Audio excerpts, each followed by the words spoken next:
저는 총 36개의 부동산을 보유하고 있는데요. 법인 사업자 2개, 개인 사업자로 가지고 있습니다. 아파트 24개, 빌라 10개, 상가 2개를 보유하고 있는데 경매로 19건을 낙찰받았고 분양 1건, 일반 매매로 16건을 매입했습니다. 매도건이 9건이 있으니까 총 매매 건수는 45건이 되네요. 일반 매매로 매입한 물건은 대출을 받아서 월세 세팅도 했지만 거의 대부분은 갭 투자입니다. 전세가 폭등하기 전에 들어간 갭 투자는 괜찮겠지만 고점에서 들어간 갭 투자는 완전 망한 거죠. 계속 올라가는 상승장에 앞으로도 계속 올라갈 줄만 알았습니다. 어디까지 올라갈까라는 기대 심리로 상상의 로를 돌렸어요. 그때는 물건을 늘리는데 급급했었습니다. 종잣돈은 떨어져만 가고 물건은 늘리고 싶고 제가 선택한 방법은 돈이 들어가지 않는 무피 투자였어요. 매매가에 전세를 맞추면서 아파트를 사들였습니다. 1억 3천만 원에 사서 매매가랑 똑같은 1억 3천만 원에 전세를 맞췄어요. 돈 한 푼 넣지 않은 1억 3천짜리 아파트가 2억 3천까지 올라가면서 1년 만에 1억이 올라가는 걸 보면서 지금껏 난 병신처럼 살았구나 라고 생각했었습니다.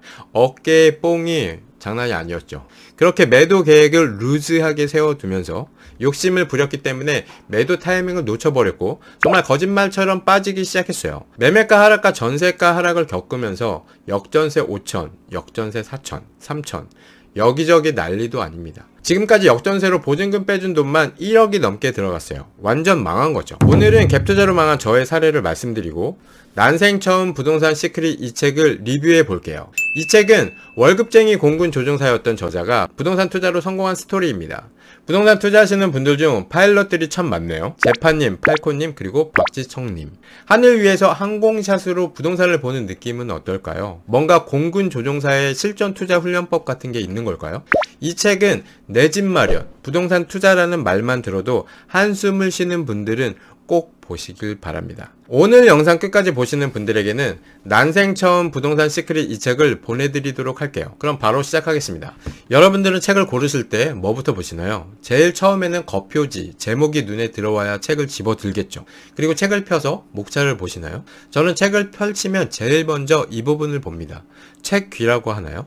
이 부분은 이 책이 어떤 책이라고 말하면서 이 책을 보고 싶게 만드는 부분이에요. 짧은 내용으로 임팩트 있게 빡 하고 책을 보게 만들어야 하는 승부수를 띄우는 부분이기도 하는데요. 마치 유튜브 영상 시작 30초 같은 느낌입니다. 영상을 보게 할지 아니면 그냥 영상을 이탈해 버릴지 초반 30초에 모든 것이 결정이 나는 거죠. 그리고 목차를 한번 쭉 훑어봅니다. 목차를 한번 보면 큰 맥락들이 나눠져 있어요. 아하, 이 책은 청약 부분을 많이 다뤘구나.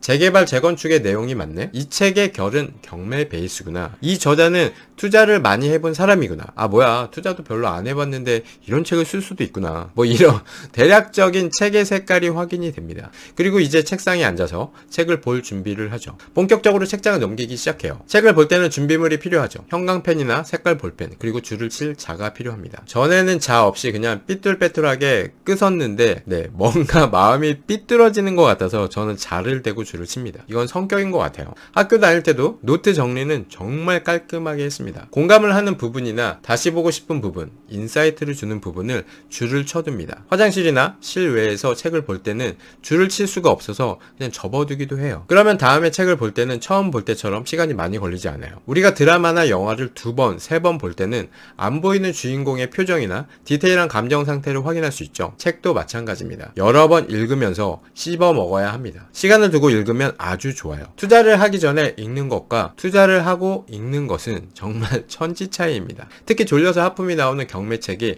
낙찰을 받고 나서 보면 눈이 아주 반짝반짝하게 읽게 됩니다. 그리고 책을 많이 읽다 보면 겹치는 부분도 있고 비슷한 부분이 참 많아요. 그래서 책을 많이 보게 되면 책을 보는 속도가 늘어나는 게 그런 이유인 겁니다. 저는 서점에 가면 한두 권 뚝딱 읽고 나오는데요.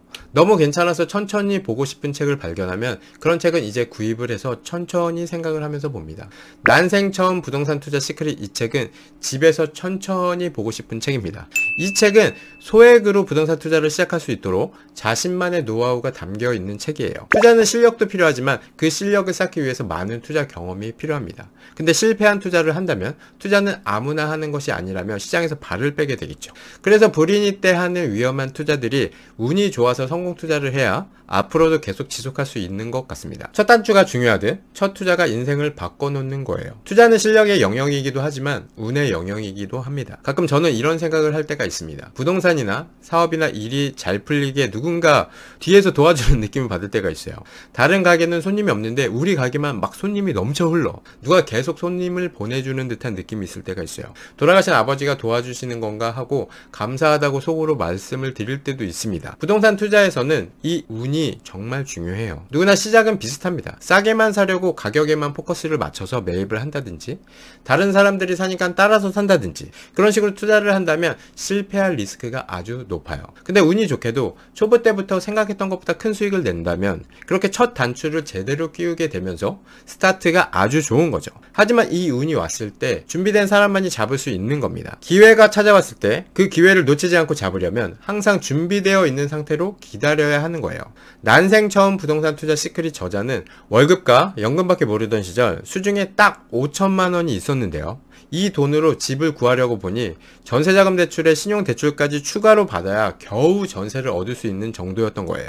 이때 부동산을 잘 아는 친척분이 흑석 뉴타운의 빌라를 추천해줬고 2008년 전 재산 5천만 원을 투자해서 흑석동에 2억 5천만 원짜리 낡은 빌라를 매입했어요. 이런 곳에 진짜 사람이 살 수 있을까 싶은 심하게 낙후된 지역이었지만 3년 안에 재개발 사업이 완료되면서 흑석 뉴타운 아파트가 되면서 10억 수익을 냈습니다.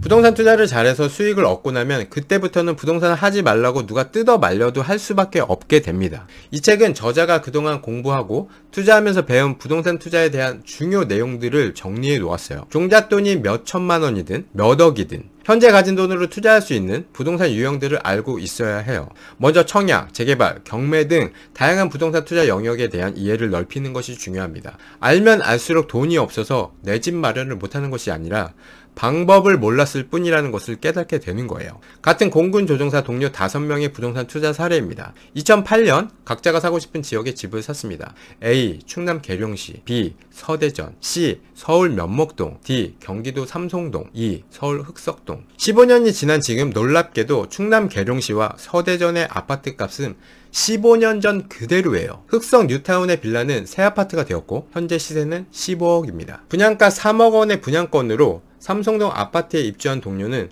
시세 차익으로 4억 원을 얻었습니다. 반면 면목동의 빌라 가격은 현재 3억 원이고 8천만 원의 시세 차익밖에 얻지 못했어요. 1기 신도시가 들어선 후 일산에 집을 산 사람과 분당에 집을 산 사람의 자산은 3배 가까이 차이가 납니다. 선택한 입지에 따라서 엄청난 격차가 생기는 거예요. 이 책에는 슈퍼 리치 인터뷰가 있습니다. 100억 부동산 부자 50대 김땡땡 님이에요. 열심히 모은 2억 원의 종잣돈을 가지고 2010년부터 서울 수도권의 중소형 아파트 경매 투자를 하기 시작했어요. 처음 낙찰받은 물건은 성남 구도심에 있는 소형 아파트였습니다. 성남, 인천, 서울 지역의 주요 역세권 주변 아파트를 낙찰받았어요. 경락장금 대출로 90%에 가까운 대출을 받았고 그렇게 3년 동안 경매를 해서 모은 돈은 대략 10억 원이 되었습니다. 2013년부터 2015년 흑석동, 기름동에 재개발 빌라를 많이 매입했습니다. 2018년부터 본격적으로 부동산 경기가 활성화되면서 100억 자산을 잃었습니다. 부동산 경매나 재개발 투자를 하면서 대출이나 전세 보증금을 적극 활용했는데요. 시장이 좋을 때는 다음 전세 세입자를 구하기도 쉽고 일부 물건들을 매도하면서 대출 상환이나 전세 보증금을 빼줄 수가 있었는데요. 하락장이 되면서 순식간에 상황이 바뀌었어요. 전세도 잘 안 나가서 공실로 비워둔 상태로 대출금을 갚아야 하는 이중고를 겪어야 했습니다. 결국 큰 손해를 보고 일부 부동산을 처분해서 대출금과 전세금 반환 문제를 처리했어요. 이런 시련을 통해 한층 성숙해질 수 있었고 가진 능력을 벗어나 더 갖고 싶어하는 욕심이 얼마나 무서운지를 알게 되었습니다. 월급만 가지고는 부자가 될 수 없어요. 부자가 되고 싶다면 일단 부동산 공부를 하시고 투자를 시작하셔야 합니다. 돈이 없어서 투자를 못한다고 하는데 돈이 없어도 할 수 있는 투자 방법은 참 많습니다. 영원으로 집 사는 기술이 뭡니까? 갭투자죠. 참 말도 많고 탈도 많은 갭투자인데 이게 시기에 따라서는 엄청난 자산을 튀겨주는 방법입니다. 근데 반대로 잘못된 시기에는 정말 나락으로 갈 수도 있으니까 신중하게 투자하셔야 합니다. 네, 채원이와 별님의 투자를 소개해 드리겠습니다. 제가 투자한 사례인데요. 채원이의 사례입니다. 낙찰받아서 전세 세팅한 물건입니다. 경기도에 있는 소형 아파트인데요. 9천만원의 낙찰을 받아서 1억에 전세 세팅을 했습니다. 돈이 들어가지 않고 아파트를 하나 장만하고 9천만원의 시세 차익을 보면서 흐뭇했었어요. 현재는 최고점 1억 8천만원 대비 5천만원이 하락했습니다. 워낙 저렴하게 낙찰을 받아서 하락한 지금도 여전히 수익권이고 전세도 최고가 1억 6천까지 올라갔다가 지금은 5천만 원이 빠졌습니다. 전세 역시 저렴하게 1억에 맞춰놔서 역전세는 없습니다. 저는 총 36개의 부동산을 보유하고 있는데요. 법인 사업자 2개, 개인 사업자로 가지고 있습니다. 아파트 24개, 빌라 10개, 상가 2개를 보유하고 있는데 경매로 19건을 낙찰을 받았고 그냥 한 건, 일반 매매로 16건을 매입했습니다. 매도건이 9건 있으니까 총 매매 건수는 45건이 되겠네요. 건수가 많다고 자랑하는 게 아니라 이제부터 갭 투자로 망한 사례를 말씀드리려고 하는 거예요. 상승장에서는 많으면 많을수록 좋지만 반대로 하락장에서는 하락하는 부동산을 많이 들고 있으면 되는 거예요. 매매가가 치고 올라가면 전세도 같이 따라 올라갑니다. 전세가가 미친 듯이 올라가면 집을 사야 한다고 했죠. 전세가가 올라가는 시기를 5단계로 세분화하면 1. 매매가가 올라가기 전 전세가가 올라가는 시기. 2. 매매가, 전세가 같이 올라가는 시기. 3. 매매가는 오르다가 멈추고 전세가만 올라가는 시기. 4. 매매가도 떨어지고 전세가도 같이 떨어지는 시기. 5. 매매가는 떨어지고 전세가는 올라가는 시기가 있습니다. 우선 가장 싸게 사는 시기는 매매가가 올라가기 전과 떨어지는 시기가 되겠죠. 1, 4, 5가 되겠네요. 기본적으로 이때 사는 것이 저렴하게 사는 겁니다. 근데 문제는 뭡니까? 투자금이죠. 싸게 사든 비싸게 사든 일단 살 수가 있어야 합니다. 그럼 갭이 적어야지 우리가 살 수 있는 거예요. 투자자들은 무조건 알고 있어야 할 아파트가 있는데요. 바로 대전 둔산동의 크로바 아파트입니다. 2018년 6억 8천짜리 이 아파트는 2021년 15억 9천이 되었어요. 3년 만에 9억이 올랐습니다. 이 아파트를 투자하려면 얼마가 필요했을까요? 매매 6억 8,750만원, 전세 4억 7,500만원으로 갭이 2억이었습니다. 전세를 안고 사면 2억으로 6억 8천만원짜리 아파트를 사둘 수 있었습니다. 2억으로 3년 만에 9억을 벌 수 있었어요. 근데 이 아파트가 2017년에는 5억 5,500이었고 전세가 5억이었을 때가 있었어요. 갭이 5,500이었죠. 그럼 실투금 5천만원으로 9억을 벌 수 있었던 거예요. 지금 이 크로바 아파트를 사려면 얼마가 있어야 할까요? 매매 최저가는 14억 1천이고 전세 최저가는 7억입니다. 7억이 있어야 살 수 있는 거예요. 7억이 있으면 여러분들은 이 아파트를 살 겁니까? 안 사죠? 네. 7억이면 얼마든지 서울에 좋은 아파트를 살 수 있으니까 더 좋은 아파트를 사면 됩니다. 근데 매매 수요가 있으니까 계속 거래가 되면서 점이 찍히고 있는 거예요. 그럼 과거에 이런 데이터를 기반으로 우리는 또다시 제2의 크로바 아파트 같은 녀석을 찾으면 됩니다. 매매가는 떨어지고 전세가가 시동이 걸리면서 올라가는 시기가 베스트 타이밍인 거죠. 이 귀신 같은 타이밍을 맞추는 게 힘들죠. 만약 2006년도에 샀다고 한다면 거의 10년 동안 시세의 변화가 없는 보합 상태의 시기를 겪어야 하는 겁니다. 그래서 부동산은 매입 시기가 정말 중요한 거예요. 전세가 서서히 올라가다가 갭이 작아지니까 매매가를 확 하고 들어 올립니다. 입주 물량은 의외로 시세에 영향이 크게 없었어요. 진짜 매입 시기가 정말 중요해요. 저는 이 5가지 매입 시기에 다 샀습니다. 1. 매매가가 올라가기 전 전세가가 올라가는 시기에 매입한 물건은 여전히 수익권입니다. 2. 매매가 전세가가 같이 올라가는 시기에 매입한 물건은 물건에 따라서 결과가 달라요. 3.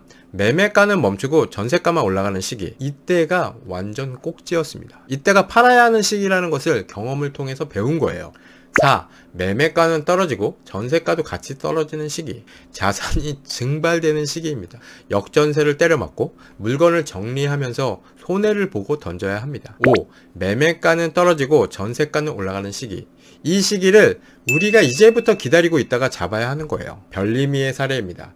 계속 올라가는 상승장에 앞으로도 계속 올라갈 줄만 알았어요. 어디까지 올라갈까라는 기대 심리로 매매가에도 전세를 맞출 수 있어서 돈을 한 푼도 넣지 않고 무피로 매입을 했습니다.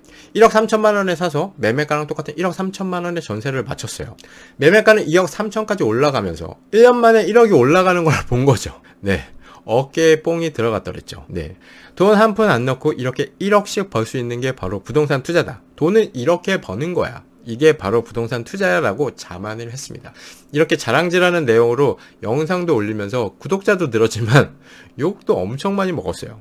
그렇게 매도 계획을 루즈하게 세워두면서 욕심을 부렸기 때문에 매도 타이밍을 놓쳐버렸고 정말 거짓말처럼 빠지기 시작했어요. 매매가 하락과 전세가 하락을 겪으면서 역전세 5천, 역전세 4천, 3천 여기저기 난리도 아닙니다.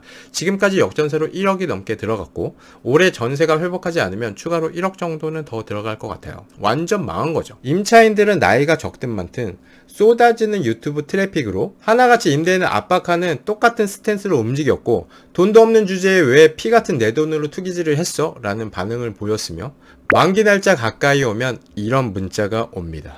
임차권 등기 잘 활용하세요. 많은 집주인들이 보증금을 본인 돈처럼 쓰고 정작 만기일에 맞춰서 돌려줄 돈 없는데 같은 거지. 남의 돈으로 돈놀이 했으면 알아서 주기라도 해야지. 임차인으로 거주하면서 임대인인 임차인도 있습니다. 내 집 장만하기 전에는 전세 세입자로 사는 과정을 누구나 다 겪죠. 임대인은 임차인의 입장을 잘 알고 있어요. 내 돈 내놔라고 하는 것을 당연히 이해합니다.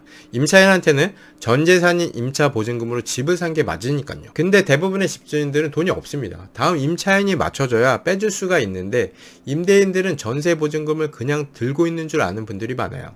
보증금을 빼달라는 요청에 임대인이 바로 대응을 못해주는 건 미안한 마음을 가지고 있어야 합니다. 옛날에나 집이 빠져야 주지라는 배째라는 식의 태도의 임대인들이 많았지만 요즘은 그렇지 않아요. 입주 물량이 쏟아지는 곳은 임차인들이 집을 사거나 저렴한 전세 보증금으로 새 아파트로 입주할 수 있기 때문에 전세 빼는 게 정말 힘듭니다. 전세가 안 빠지니 마음이 급한 사람은 다른 사람보다 더 싸게 내놓게 되면서 전세가는 미친 듯이 떨어지게 되는 거예요. 이런 상황에 임차인들은 엄청 불안합니다. 애들 유치원, 학교 때문에 정해진 시기에 이사를 가야 하는데 임대인이 보증금을 빼주지 않아서 이사를 못 가고 발만 동동 굴리며 있는 거죠. 보증금을 만기 날짜에 반환하지 못할까봐 미리미리 내용 증명을 보냅니다. 만기 날짜가 지났는데 보증금을 빼주지 못하면 임차권 등기 명령이 떨어지고, 임차권 등기 설정이 되면 새로운 임차인을 맞추기가 힘들어집니다. 임차인이 말소를 해준다고 그래도 주택보증공사에서 그 임대인은 낙인이 찍히면서 보증보험을 안 해주는 거예요. 그러면 보증보험이 안 되는데 대출 없이 전세보증금을 전부 들고 있는 사람이 몇이나 될까요? 들어올 임차인이 없고 공실로 계속 비워둘 수 없어서 어쩔 수 없이 싸게 매도를 해야 하는 거죠. 요즘 거래가 되는 집은 정말 저렴해야 팔립니다. 정리하려면 완전 싸게 팔아야 하는데 손해가 장난이 아닌 거죠. 이런 상황에 물건이 저처럼 많은 사람은 완전 망한 겁니다. 이렇게 갭 투자는 양면성을 가지고 있어요. 불을 증식시켜줄 수도 있지만 불을 증발시킬 수도 있습니다. 상승하는 초입에 한 개라도 더 들고 있으면 큰 파도가 나를 부자의 세계로 데려다 주지만, 하락하는 시기에는 쓰나미가 되면서 내 모든 자산을 휩쓸어 버립니다. 파도를 즐기는 서퍼가 되면 파도를 타면서 즐길 수 있지만, 파도를 탈 줄 모르는 사람이라면 파도에 휩쓸려서 목숨을 잃을 수도 있는 거예요. 그래서 부동산의 사이클에 따라서 부동산 투자는 아주 잘하셔야 합니다. 파도에 휩쓸려도 보고 넘어지고 물도 먹고 해야 다음 파도를 술렁술렁 넘길 수 있고, 큰 파도를 기다리고 있다가 그때 제대로 올라타면 힘 하나 들이지 않고 파도를 타고 기분 좋게 내가 원하는 곳까지 쭉 편하게 갈 수 있는 겁니다. 상승장이 초입이 되면 다시 또 갭 투자로 사람들이 미친듯이 뛰어들기 시작할 거예요. 부동산의 상승은 사람들이 이렇게 시장에 달려들어야 올라가는 겁니다. 주식은 어떨까요? 2023년 1월 에코프로 한 주에 11만원 하던 주식이 7개월 뒤 23년 8월에 117만 9천원이 되었습니다. 8개월 만에 1000%, 10배가 된 겁니다. 주식이 부동산보다 단기간에 더 많이 오르는 이유는 뭡니까? 간단합니다. 참여하는 인원이 더 많기 때문입니다. 사고 팔고가 쉽기 때문에 등락도 심하죠. 이 시세 그래프라는 것은 사고 팔고 거래가 되면서 점이 찍힙니다. 그 점을 선으로 만든 게 그래프인 거예요. 이런 기사를 보면 사람들의 마음은 들썩들썩합니다. 올 들어 주가가 4배 급등한 주식, 늦게라도 들어가는 사람이 계속 많아지면 더 오르는 것이고, 팔고 나오는 사람이 많으면 하락하는 겁니다. 부동산도 사지 않으면 떨어지는 것이고, 분위기가 좋아져서 또 개떼들처럼 몰려 들어간다면 다시 미친듯이 오르는 상승장이 되는 거예요. 그럼 이제 실수를 하면 안 되는 우리들은 어떻게 해야 할까요? 사람들이 몰려갈 때 같이 합류해서 추격 매수를 하면 절대 안 됩니다. 반대로 움직여야 해요. 사람들이 사지 않을 때 많이 떨어졌을 때 매수하고 기다리고 있다가 불나방처럼 달려들 때 우리는 팔고 나오면 돼요. 간단하지만 이 사이클을 이해하지 못하면 여러분들의 주머니는 흐름을 정확히 파악하고 있는 사람들에게 털리게 되는 거예요. 난생 처음 부동산 투자 시크릿 책에서 나오는 사례를 좀 더 보면 마레프, 마포 레미안 프로지오 얘기가 나옵니다. 이 아파트는 마용성의 간판 스타로 마포구 아현동 일대를 재개발한 3885세대입니다. 2023년 기준으로 입주한 지는 9년이 됐네요. 2017년 6월 마레프 34평 전용 8사는 8억 8,300만원에 거래가 되었습니다. 당시 전세가는 6억 5,500만원으로 전세가율 74%였어요. 전세를 끼고 초기 투자금 2억 2,800만원으로 매수해서 5년 뒤에 18억 2,500만원에 팔 수 있었어요. 2억 2,800만원으로 9억 4,200만원의 수익입니다.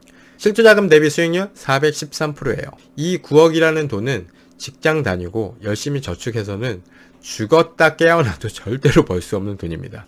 현재 옥수동의 대장아파트 2012년 입주한 레미안 옥수 리버젠 아파트를 아십니까? 성동구 옥수동은 동호대교를 건너면 바로 압구정동이죠. 강남으로 출근하는 직장인들에게 인기 있는 주거지입니다. 이 아파트는 2017년 6월 33평이 9억 7천만원에 거래가 되었어요. 당시 고덕동 고래일은 8억이었고 하남 미사 84제곱미터는 5억이었습니다. 당시 레미안 옥수 리버젠의 전세가는 7억 3,700만원으로 전세가율은 76%였습니다.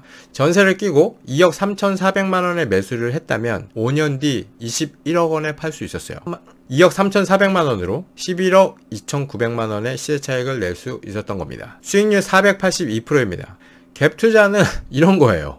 서울 아파트라 억 단위 자금이 들어간 거고요. 수도권 아파트를 1000단위 종잣돈으로 억 단위 수익을 누구나 쉽게 만들 수 있었습니다. 그냥 사기만 하면 다 올랐으니까요. 옆집 아줌마, 철수, 영희 할 것 없이 다 뛰어들어갔어요. 또 그런 시기가 안 올까요? 누가 돈 벌었대. 거기 아파트 자고 일어났더니 1000만원이 올랐대. 사람들은 이런 소리에 움직입니다. 그러나 아파트 갭 투자는 전세 거래량이 줄고 월세 거래량만 늘어나는 시기에는 적절한 투자 방법이 되지 못해요. 이런 시기에 하는 갭 투자는 실패 사례만 남길 뿐이죠. 그럼 건물 투자는 어떨까요? 사람들은 건물주는 돈이 아주 많은 부자들만 되는 거라 생각합니다. 근데 의외로 적은 금액으로 건물주가 될 수 있어요. A씨는 인천 계양구 인근의 원룸 건물을 9억 원에 매입했어요. 9억이 있었으니까 살 수 있었던 걸까요? 아닙니다. 보증금 4억 5천, 대출 4억을 받아서 자기 자본 5천으로 산 겁니다. 보증금과 대출금을 레버리지로 활용해서 5천만 원으로 9억짜리 건물을 산 거예요. 이 4층짜리 건물은 7개의 원룸으로 구성되어 있습니다. 현재 매달 300만 원의 임대료를 받고 있고 GTX 지하철역 개통이 예정되어 있어서 시세 차익도 기대할 수 있어요. 감당할 수 있는 선에서의 대출은 시간을 벌게 해주는 거예요. 부동산 경매는 부동산을 싸게 살 수 있고 경락잔금 대출을 활용하면 실투자금은 낙찰가의 약 30% 정도만 있어도 투자가 가능하죠. 정말 돈이 없는데 투자를 해보고 싶다면 빌라 투자도 도전해보시길 바래요. 시세 9천만원짜리 빌라를 6,500만원에 낙찰을 받습니다. 대출 4천만원, 전세보증금 2천만원을 레버리지로 활용한다면 취득세 수리비가 200만원이 들었다면 700만원으로 빌라를 가지게 된 겁니다. 대출이 있는데 전세로 들어오냐 뭐 이런 댓글이 또 달릴 텐데 소액보증금은 최우선 변제가 됩니다. 또 은행은 자기들이 설정한 금액보다 소액 임차인이 선순위로 배당을 받아가니까 대출을 해줄 때 방빼기를 하고 대출을 해주는 거예요. 방빼기, 방공제, 최우선 변제금, 소액보증금 다 같은 말입니다. 아무튼 싸게 샀기 때문에 대출이자를 내면서 매도해서 시세 차익을 얻을 수 있고 월세로 세팅해서 실투금이 좀 들어가더라도 대출이자를 내고 임대 수익을 얻을 수도 있습니다. 그럼 이번에는 잘 고르면 똘똘한 아파트가 되는 재건축 투자를 보겠습니다. 재건축 사업은 도로 등 기반 시설이 양호하지만 노후된 지역의 주거 환경을 개선하기 위해서 시행하는 사업입니다. 통상 일정 재건축 요건을 충족한 공동주택 단지를 대상으로 진행하죠. 따라서 재개발과 달리 도시 환경 개선 효과보다는 아파트 단지의 주거 환경 개선 효과가 더 큽니다. 재건축은 높은 시세 차익을 낼 수 있어요. 개포 주공아파트 4단지를 재건축한 개포 자이 프레지던스가 있습니다. 지상 4층에서 지상 35층, 35개동, 총 3,375세대로 2020년 1월 분양 당시 65대 1의 청약 경쟁률을 기록했어요. 자이니까 GS건설이죠. 대지 면적의 50% 수준인 조경 면적의 센트럴파크와 제주 팽나무숲 등을 재현한 8개의 테마숲이 조성되어 있고 루프탑, 인피니티 풀, 카페, 실내 수영장, 실내 체육관 등 호텔급 커뮤니티를 가지고 있습니다. 최고 분양가가 15억 7,300만원이었는데 2021년 1월에는 분양가보다 13억 높은 28억에 거래가 되었습니다. 대박이죠. 근데 토지거래 허가 구역은 실거주 요건을 충족해야 하죠. 그리고 현재는 부동산 하락장이고 금리 인상, 건설 자재값 상승으로 사업비가 커진 상황입니다. 무엇보다 재건축 초과이익 환수제의 개정안이 통과되지 않았으므로 신중하게 투자해야 해요. 초과이익 환수제가 뭡니까? 조합원이 얻은 이익이 인근 집값 상승분과 비용 등을 제하고 1인당 8천만원을 넘는다면 초과 금액의 최고 50%를 부담금으로 내는 겁니다. 삥을 제대로 뜯어가는 거죠. 무주택분들은 청약만 계속 기다리고 있는데 투자는 해보고 싶고 1주택이 되는 순간 청약의 기회는 날아가고 어떻게 투자해야 할지 참 어렵습니다. 투자를 할 수 있는 방법은 개인, 법인 사업자, 개인 사업자, 그 중에 또 주택 임대 매매 사업자가 있습니다. 주거용으로 가장 큰 수익을 낼 수 있는 방법은 개인 명의로 비과세를 받는 게 뜯기는 게 없으니까 제일 수익이 좋아요. 로또 청약으로 당첨돼서 비과세를 받고 양도하는 게 최고입니다. 1주택 비과세나 일시적 2주택 비과세는 매우 중요한 전략인 거죠. 무주택 카드를 지키고 싶은 분들은 대안으로 사업자로 가는 방법이 있어요. 법인이 뭡니까? 법인은 법으로 만든 인격체라서 내 분신 같은 명의가 하나 더 생기는 것이고, 취득세와 종부세 때문에 법인으로 투자를 할 경우는 공시지가 1억 이하와 단타 투자를 많이 합니다. 6월 1일 이후 매수해서 6월 1일 이전에 엑시트하는 전략을 잘 활용하면 상당히 메리트 있는 투자를 할 수 있어요. 법인 투자의 장점은 법인 세율이 개인 소득세율보다 낮다는 것이죠. 개인의 최고 소득세율은 45%인데 법인 세율은 소득이 200억 이하일 때 19%입니다. 임대소득은 근로소득과 합산되어 높은 세율이 적용됩니다. 반면 법인 투자의 경우 임대소득이 근로소득과 합산되지 않아요. 고연봉자라면 법인 투자가 양도세도 훨씬 유리합니다. 부동산 단기 투자라면 개인은 1년 미만, 양도세 70%, 2년 미만, 양도세 60%이지만 법인의 경우 단기 보유라도 법인세율이 적용되기 때문에 훨씬 유리해요. 주택 임대사업자는 어떨까요? 거주주택, 비과세를 활용하고자 하는 사람에게 유리합니다. 임대사업자로 임대 물건으로 등록이 되어 있고 임대료 증액 제한, 임대 의무 기간을 준수한다면 수도권 6억 원, 비수도권 3억 이하, 거주주택에 2년 이상 거주를 하면 양도세, 비과세 혜택을 받을 수 있습니다. 세법 개정으로 인해 2019년 2월 12일 이후에는 평생 딱 한 번만 혜택을 받을 수 있어요. 이 책은 이제 서울에 집을 사는 건 불가능하다라고 말하는 사람들에게 누구나 방법만 안다면 내 집 마련을 할 수 있는 것을 일깨워주고자 쓴 책이고, 사회초년생들과 투자를 이제 막 시작해보려는 사람들에게 지침서가 될 것입니다.